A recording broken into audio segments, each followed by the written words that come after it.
ముస్లింలు ప్రశ్నిస్తే తీవ్రవాదులు, హిందువులు ప్రశ్నిస్తే దేశద్రోహులు, క్రిస్టియన్లు ప్రశ్నిస్తే మత మార్పిడి, మాలాంటి గిరిజనులు ప్రశ్నిస్తే నక్సలైట్లు.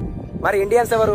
దేవుడి పేరు చెప్పి తిరిగేవాడేమో సెలబ్రిటీ అవుతున్నాడు, ప్రభుత్వంలో జరిగే తప్పులు ఎంచేవాడు నేరస్తుడు అవుతున్నాడు. ఆకలి కోసం దొంగతనం చేసిన వాడిని పెద్ద దొంగని శిక్షించే ప్రభుత్వాలు కళ్ళ ముందు కోట్లు దోచుకుపోతున్నా పట్టించేసుకో. ప్రాబ్లం సాల్వ్ చేస్తారని పోలీసుల దగ్గరికి వెళ్తే ఆ ప్రాబ్లం క్రియేట్ చేసిందే నువ్వు అని చెప్పేసి తిరిగి నీ మీదే కేసు పెడతారు. ఇదంతా జరుగుతున్న మనకేమీ పట్టనట్టుంటున్న నాయకులు, అధికారులు. ఇదే మన భవిష్యత్తు. 15 ఏళ్ల వయసులో ఆ కుర్రాడికి వచ్చిన ధైర్యం మనలో కొంచెమైనా వచ్చి ఉంటే ఈ చెత్తని సగమైనా క్లియర్ చేసేవాళ్ళు. వచ్చే అరకొర మార్పును కూడా ఆనకట్ల పడి ఆపేస్తున్న నాయకులు, వాళ్ళ కోసం కొట్లాడే జనాలు. ఇకపైన నీకు జరిగే అన్యాయాన్ని కళ్ళు తెరిచి చూడు. బట్ ఒక్కటి గుర్తు పెట్టుకోండి, ప్రశ్నించడం మొదలైంది. ఇది ఇప్పుడుది కాదు, ఎప్పటి నుంచో వస్తున్న ఆనవాయితీ. బీజేపీ బీఆర్ఎస్ ని ప్రశ్నించలేదా? బీఆర్ఎస్ కాంగ్రెస్ ని ప్రశ్నించలేదా? టీడీపీ వైసీపీని ప్రశ్నించలేదా? వైసీపీ వాళ్ళు జనసేనని ప్రశ్నించలేదా? ప్రశ్నించడం అనేది మనకున్న హక్కు.